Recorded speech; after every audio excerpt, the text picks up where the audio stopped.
Okay, we'll try a little change of scenery here during our campus circuit breaker. I'm here in my backyard, and hopefully there's not going to be too many distracting noises from the neighbors in the street and so on. Last lecture we talked about the start of this idea of writing classes that define some sort of object. That object, again, is a connection of some internal data. It's what we call the instance variables, and methods that work on that information. So let's do a little review first, and then I want to talk about this idea of encapsulation in more detail. Again, this idea of hiding the data from other code and controlling how it's used. So last time we made a class person, and again, it has data, instance variables. Sometimes those are called fields or attributes or data members, depending on sort of the language or who's talking about it. And each time you make an object of this class, you basically have its own storage for those instance variables. A lot of people like to make the analogy that when you write a class, you're basically defining like a recipe. And then when you make an object of the class, that's like making an actual example of that recipe. So, for example, you might know how to make cookies, and then you can make a whole bunch of cookies, each one following the example of the recipe, but they're all their own entities in some sense. So along with these instance variables, the class also has methods, and that's basically code that you have to call from an instance of the class. Okay, I just had this thing pop up. Probably you saw that too. Okay, so here I'm making a new instance of a class, so I have a variable, and this should be defined as type person. I didn't show the type declaration here. And we make a new person that calls whatever constructor method is in the person class. And at this point, this thing here, this right side, evaluates to a reference to that person object, and that reference is stored in the me variable.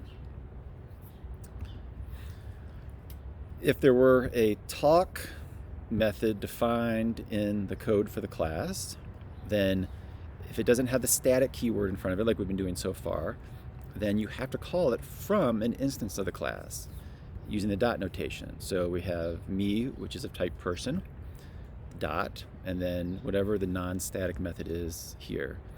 And again, the thing about non-static methods is that they can use the instance variables of the class in their scope. So they have sort of broader access to the entire object rather than just whatever's passed in as a parameter to the method.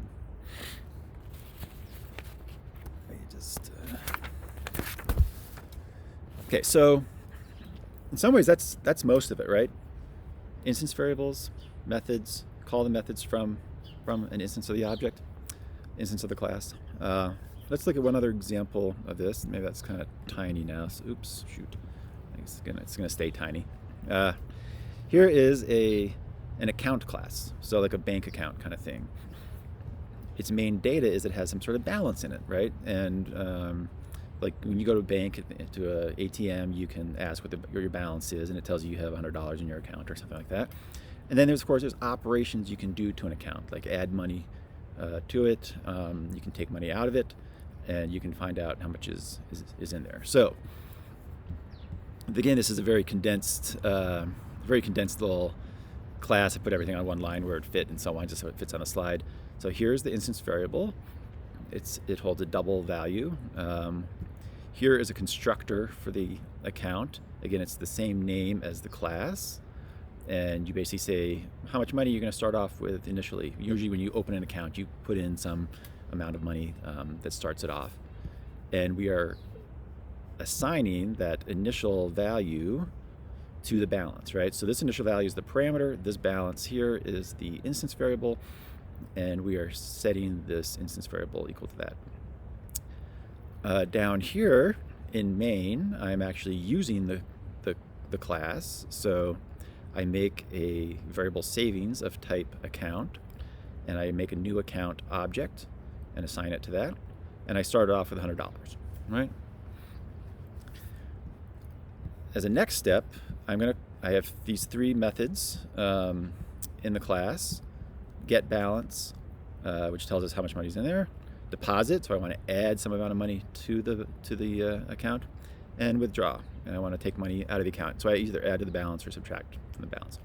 Notice the balance here comes again from the instance variable, right? It's not like a parameter of the method. It's just something that it knows about because it's inside the class. So if I want to add money to the class, on this savings account object, I invoke or call the deposit method, the non-static method, right? It's just public void. It's public static void. And I'm sending it $50. Notice I send it $50. I don't send it 50 plus whatever the balance is, right? I don't say 50, 100 or 50, balance or something like that, because again, this object knows inside it what the balance is that is associated with it.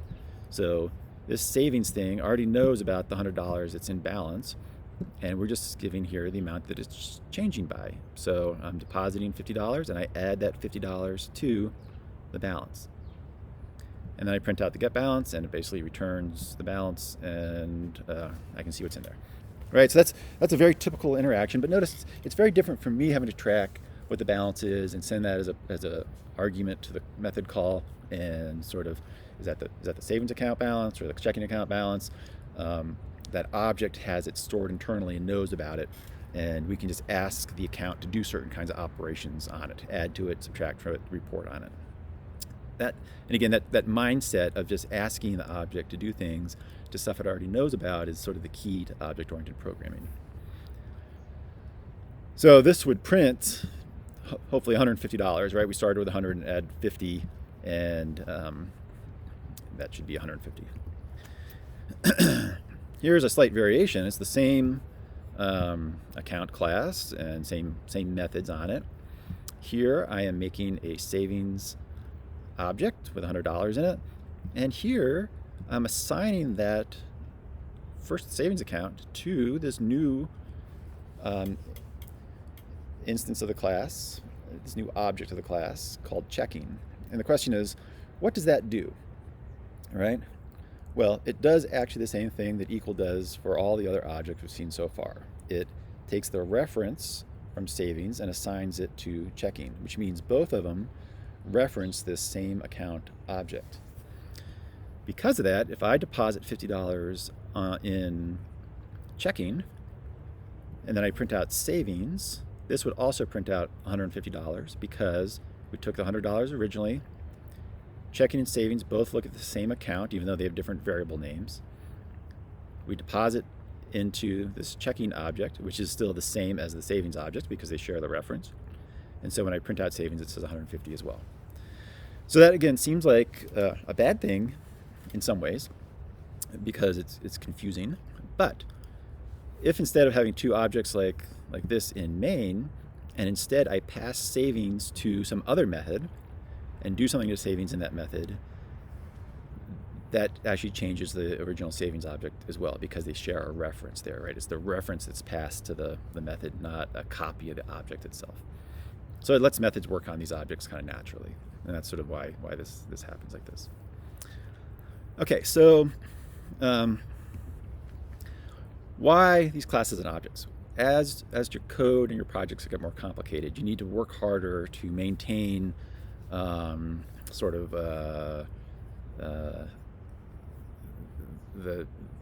things work together, and these objects are sort of a natural way to specify the boundaries between certain kinds of operations, right? So all the code for like a bank account can be in this account class, and then some other class like an ATM class or something can interact with that, but in a well-defined way that's sort of easy to understand. You don't have to spread the code out between both files and sort of keep track of it all yourself. You just sort of have to know the kind of stuff it will do for you.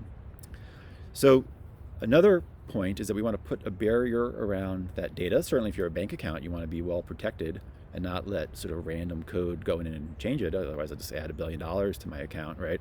You have to do it through some formal process, and this class allows that change to be done through some sort of formal process. Like if I wanted to make a deposit, I could have some security stuff happening in there as well, and not just let anyone change that balance like they want. So that idea of putting a barrier around the data and only providing access through methods is this idea of encapsulation. And it does two things, I think, for us. It makes safer code and helps maintain code. And I'm going to do an example here that kind of shows this maintenance issue, because I think it's not something that we're used to thinking about yet. We haven't sort of gone back and tried to change a bunch of code. We just try to get it, our assignments done and out the door, and you sort of forget about it forever, right? So, okay, so let's make a circle class. And you can think of defining that in several different ways. We're thinking of sort of a geometric circle in the abstract. Basically, a circle is basically just the definition of has some radius, right?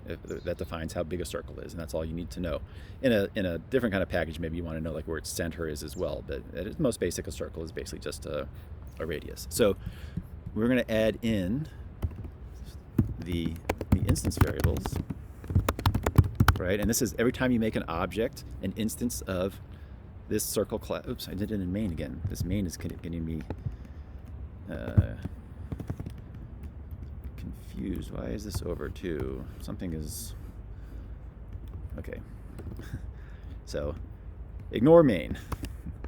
We're gonna make an instance variable, and it's gonna be private. In other words, it can only be seen by the by code in this class. And right, so it just floats out there in the middle of the class. And then I need some way to define how a circle is built. And so I'm going to make a public constructor. And I want to know what the initial radius is that's going to define how big this circle is. And then I assign that to the instance variable.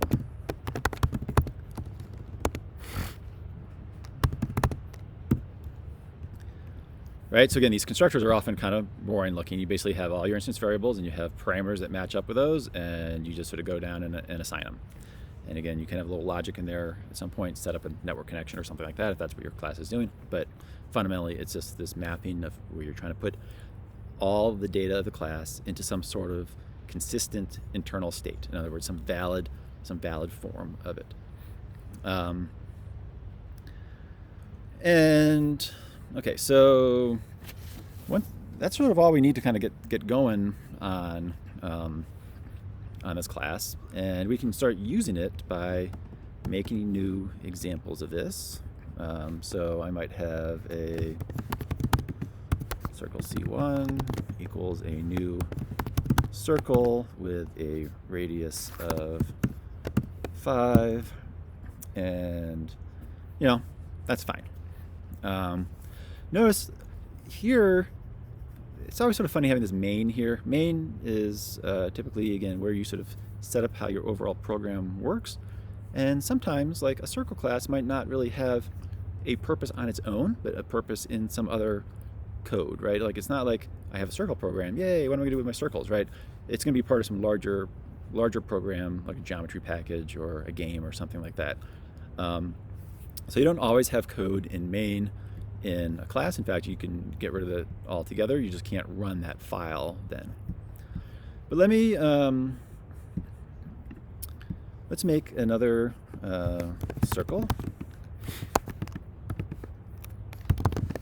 And again, this is outside the class. This is now in another class. It's in the same package. It's in this sort of default package under source. And I'll make this 10 big. And that's fine. Now here's the thing. Back in circle, since this is inside the circle class, if I wanted to, I can print out the radius directly.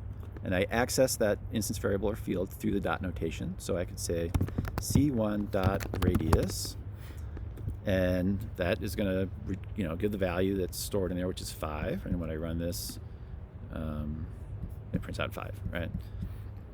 If I try doing the same thing, let me actually just steal that line in this other class. So this is no longer in the circle class. It's in the same package, but a different class. and I change that to C2. And even before I can run it, right, it's telling me something here. It's saying the field circle.radius, so field, again, is another term for the instance variable, is not visible. In other words, I'm not allowed to, I can't access it because it's private, right? And it's here it's actually saying, hey, do you want to create a getter and setter for radius? So it sort of says you need some way to access this value. Now, if I had gone here and made this public, that means all code anywhere is allowed to see that variable from an object, an instance of this class. So of course I can see it here, but now I can also see it here. So in some ways that may seem appealing. It may have some convenience, right? But there's a problem with this, and I want to show that problem. So let's say we're here, and all of a sudden, the team has decided that instead of storing the radius, we want to store the diameter because that's more often used for some other purpose, right? So if I were to change this diameter, well, I would have to change that, and I can actually just sort of work with it inside the constructor, still pass a radius in if I want, and just assign it to 2 times the radius to the diameter, because that's how the math works out, right? And so I don't actually have to change that little part except to kind of change the formula here. And I have to change diameter here. And this runs now. Diameter is 10. But here, of course, this is also wrong. And so I have to change it here. And that can work. So again, that's with a public instance variable. Now this is actually a big problem. We have to update code everywhere that radius was used before and change it into diameter. And if I made this public over here, first of all, a lot of code might be using circle, right? It could be used in 1,000 files. And if I had a public diameter, I could not control who had direct access to that public diameter or public radius. And I would have to basically search through all the code and change it, update it. And in fact, if I'd publish this as some sort of library for people to use, I would have to then send out some sort of note saying, oh, by the way, all your code is now broken, and you need to update in your own code every place you used radius before and change it to diameter. So it's this huge maintenance issue, and we don't have any control over that, right? So it's to be honest, it's sort of a nightmare. It doesn't seem like a nightmare really here to you because there's only one file. But again, projects have 10,000 files. They might be over 1,000 projects, not even just like one project, but 1,000 projects that all these different people are working on, and updating that would be a huge crisis. So instead, what we want to do is keep that private, and that means we are allowed to change that all we want, and people don't have access to it. So how do they have access then? Well, we use the idea again of a getter. So we are going to provide a public method that returns, a double, and use get radius. And in here, all I'm going to do is return, well, let's start with get diameter, since that's where we are right now. Diameter. I'm going to return that diameter for whoever wants it. So that, that doesn't solve everything, but for example, over here, I can now ask for get diameter. That's a method call, so I have the parentheses there, right? Notice I don't have to pass anything into it. I'm invoking it from this object, and this object knows what its diameter is. We call get diameter. It goes here and says, hey, return whatever diameter stored inside yourself. And I'm not sure if everything's saved enough. Okay, yeah. So I made one with a This is a radius of 10 I passed in. It doubled it to store it as 20, and I get the 20 out. Now, the thing is, now, before we made the change from radius to diameter because we wanted this diameter thing, what if you want the radius? Well, there doesn't have to be a one-to-one mapping between the internal storage and these sort of getter methods. So, for example, I could have public get radius. And in this case, public double. In this case, I don't have to go back and change diameter to be radius here. I just have to return diameter divided by 2, right? So I can actually provide several different mechanisms for accessing this internal storage, and I don't have to change this. So I could do get radius here, and if I run it, the radius is 10, right? In this case, I am now free to go back and forth here all I want. So I'm going to go back to radius here. Like, this team is not very, they don't stick to it. They have all these warring ideas of what's going on. Okay, I make that radius again. And now it's just like based on the radius and not 2 times the radius. And here, of course, I need the radius times 2, because that's the diameter. And here I return the radius directly. Okay, radius. So right now you're kind of thinking like, well, David's still making a lot of changes here. That doesn't seem that helpful. But I want you to think about the scope of these changes. I changed a lot of stuff in the circle class, but I did not have to change anything here. That get radius method still existed. How it was implemented changed over here. The internal instance variables, the private instance variables changed, but I had created in advance this sort of nice interface, this nice mechanism for other code to access the circle in whatever form they wanted. And here I can just use it. So in this case, if we were, again, a project that was used by 10,000 files and 1,000 other projects internationally, I can change this thing all I want, and as long as these methods stay the same name, then all that other code doesn't have to change at all, right? So I've dramatically changed the scope of possible propagation of changes when things happen. And I do that by making this private so no one can kind of get to it. Since it's private, I'm actually allowed to change that all I want. The only way people get to it is through these methods. And sometimes you decide you need to add more methods or something like that, and there are backward compatibility issues that you have to worry about eventually. But for the most part, you have a well-defined set of methods that provides the information people need to interact with Circle, and then you are free to do anything you want internally, and it doesn't propagate beyond it. So that's a huge maintenance win, but only really becomes important or makes sense to people when you start seeing projects that have, lots of files, larger scope projects, which are hard to do in this sort of beginner academic setting. So hopefully you can take a minute and kind of ponder the difference in behavior there. But that is like a key thing about object-oriented programming here, is this, that we can, and here I can't, of course I had to change that as well.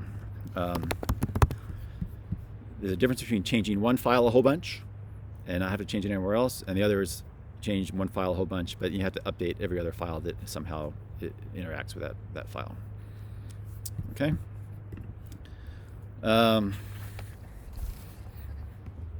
So as a reminder, we talk about these getter setters or accessors, mutators. The getter returns a value stored in the object, so its return type is whatever the type of that instance variable is that it's returning.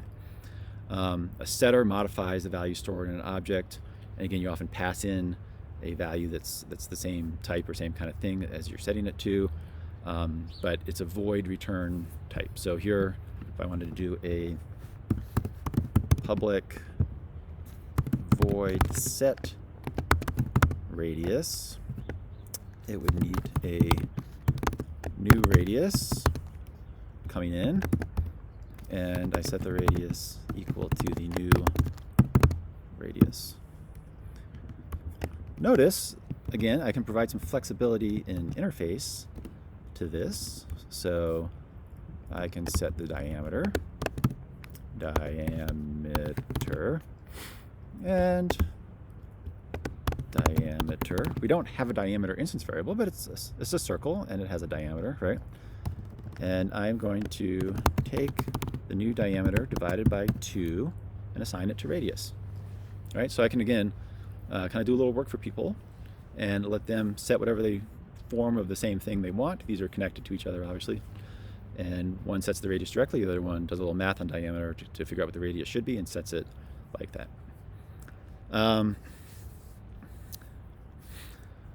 Okay. So yeah, you could have multiple sort of related forms. If it's a temperature class, you could get the temperature in Kelvin and Celsius and Fahrenheit, but you only store one internal value, right? And then you do conversions between those to get it in the form that people want to use. We can actually, again, have a little logic in here. If new radius is less than 0, then we can set the radius equal to 0. I don't know, like again, maybe there's, and else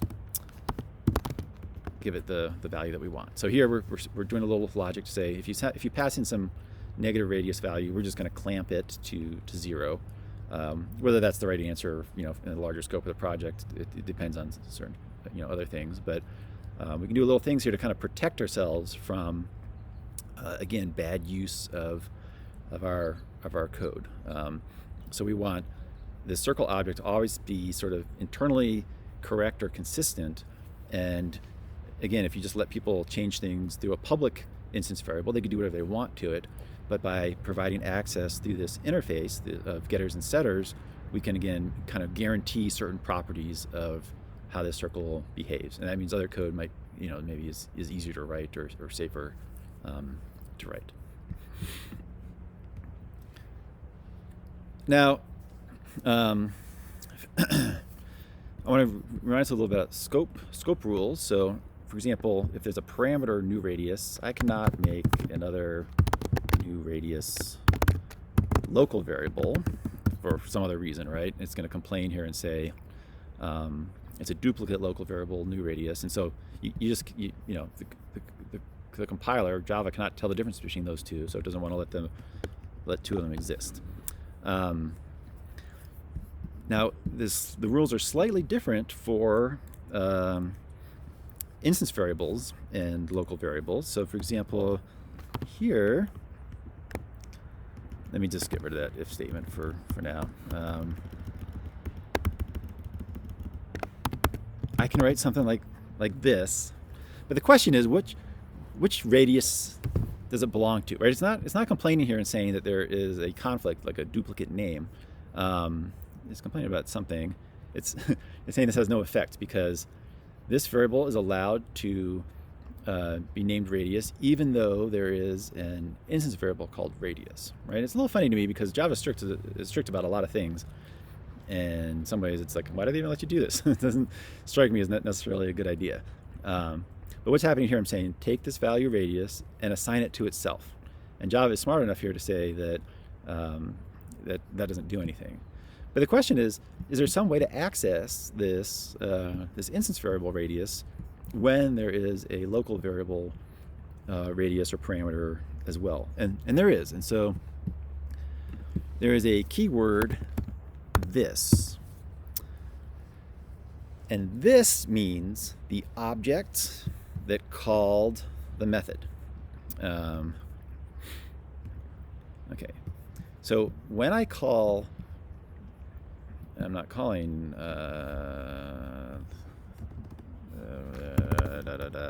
C1 set radius to be 2. Okay, how does this work? This object is part of the circle class, right? It's an instance of the circle class. The circle class knows there's a set radius method, and in that method, it has access to the internal storage, the instance variables of C1. And this 2 value gets passed to the radius here. So this value here, radius, again, it finds this one first before it looks for the instance variable. So this one matches up with this. Here we wanted to get to the instance variable. This is a keyword that means the object that called the method. So C1 called setRadius. C1 gets assigned to this. So they basically share a reference, right? If I made another circle C2 and called setRadius, then it would be C2 reference that was assigned to this here. So this is the object that called or invoked the method. And it allows us to distinguish between local variables and instance variables here. All right, this is a little confusing concept, but it's really just, you almost have to just sort of say it over and over again until you believe it. When I call a method from an object, this object is assigned to this.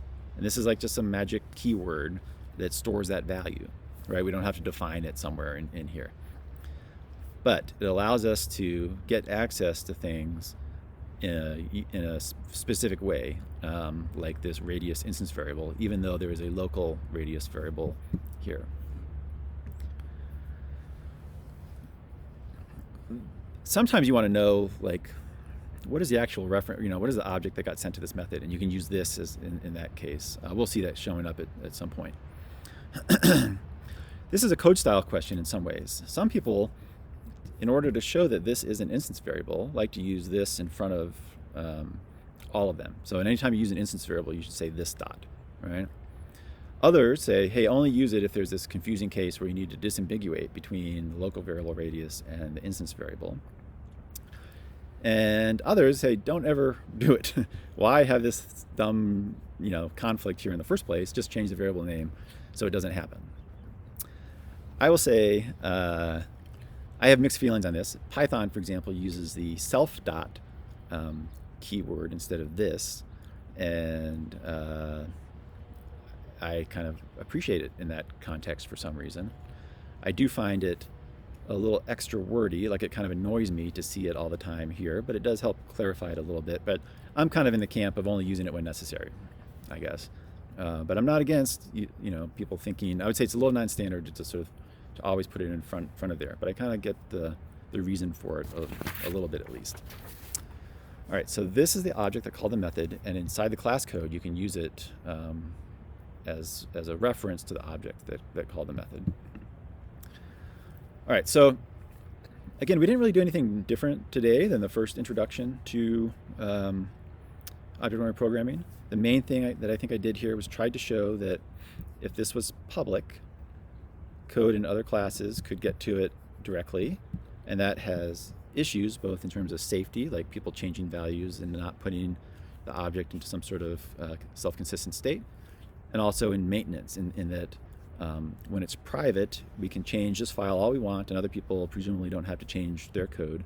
But if this were public and people started using that internal thing and you wanted to change it, you then have the responsibility of hunting down every place it's used somewhere and figuring out where to change it. So again, these really have meaning in larger contexts, typically of project with many files, but it is a core concept of object-oriented programming that you need to at least respect the reason for this acting like this. All right, and we'll see it again and again in more context, so hopefully you'll get more comfortable as we go along. All right, thank you.